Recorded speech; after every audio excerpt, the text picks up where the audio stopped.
আপনি কি জানেন আপনার টাকা কি নিরাপদ?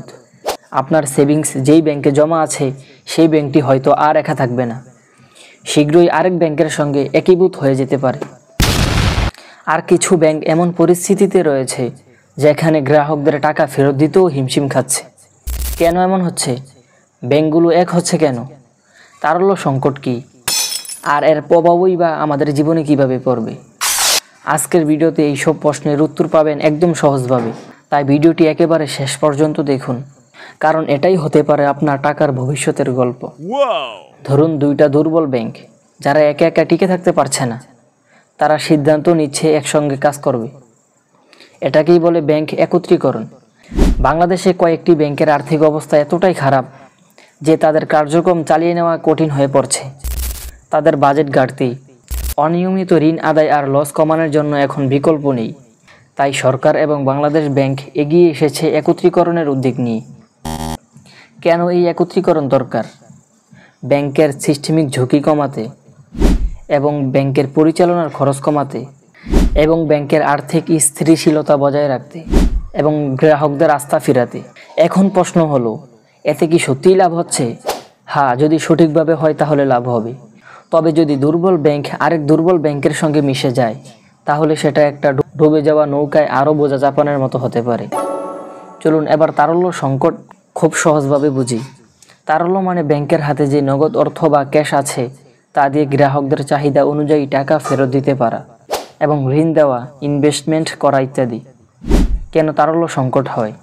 ব্যাংক বেশি ঋণ দিয়ে ফেলা এবং কম রিকভার করা, ব্যাংকে আমানত কমে যাওয়া, এবং ব্যাংকে উচ্চ সুদের হার এবং খরচ বেড়ে যাওয়া, এবং ব্যাংকের ভিতরে দুর্বল ব্যবস্থাপনা। এখন এমন পরিস্থিতি হয়েছে কিছু ব্যাংক টাকা চাইলেও দিতে পারছে না, বা দিনের লেনদেনও চালাতে হিমশিম খাচ্ছে। এমনকি কিছু ব্যাংকে বাংলাদেশ ব্যাংক থেকে ধার করে তারল্য সংকট সামাল দিতে হচ্ছে। এই সংকট যদি চলতে থাকে তাহলে একসময় গ্রাহকদের ভরসা উঠে যাবে, যা এক একটা ব্যাংকের জন্য মৃত্যুর ঘণ্টা বাজিয়ে দিতে পারে। অনেকেই ভাবছেন এই দুইটা বিষয় আলাদা, কিন্তু না, তারল্য সংকটই একত্রীকরণের অন্যতম কারণ। একটা ব্যাংক যদি টিকতে না পারে আর একটা অপেক্ষাকৃত ভালো ব্যাংকের সঙ্গে মিশে গেলে হয়তো কিছুটা স্থিতিশীলতা ফিরে পাবে। এটা শুধু একত্রীকরণে সীমাবদ্ধ না।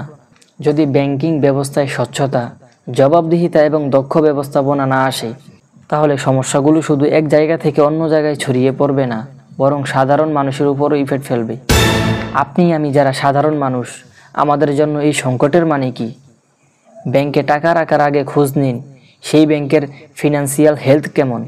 শুধু মুনাফার দিকে না তাকিয়ে ব্যাংকের সুনাম, পরিচালনা পর্ষদ, আগের রেকর্ড দেখুন।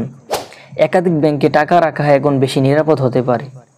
তাই বর্তমান সরকার ঘোষণা দিয়েছেন, বাংলাদেশে কোনো ব্যাংক দেউলিয়া বা বন্ধও হয়ে যায় তাহলে গ্রাহকদেরকে ন্যূনতম 2 লক্ষ টাকা ফেরত দেবে।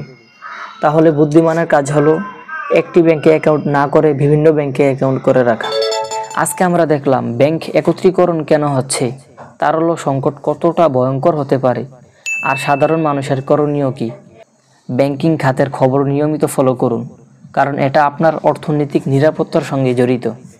ব্যাংকিং খাতের এই পরিবর্তনগুলো আমাদের জীবনের উপর সরাসরি প্রভাব ফেলতে পারে। তাই এই ভিডিও যদি আপনাকে সামান্য হলেও সচেতন করে থাকে, তাহলে অবশ্যই লাইক দিন, কমেন্টে আপনার মতামত জানান এবং বন্ধুদের সঙ্গে শেয়ার করুন। আর হ্যাঁ, ব্যাংকিং আপডেট নিয়ে এমন তথ্যভিত্তিক ভিডিও পেতে চ্যানেলটি সাবস্ক্রাইব করতে ভুলবেন না। দেখা হবে পরবর্তী কোনো ভিডিওতে। ধন্যবাদ।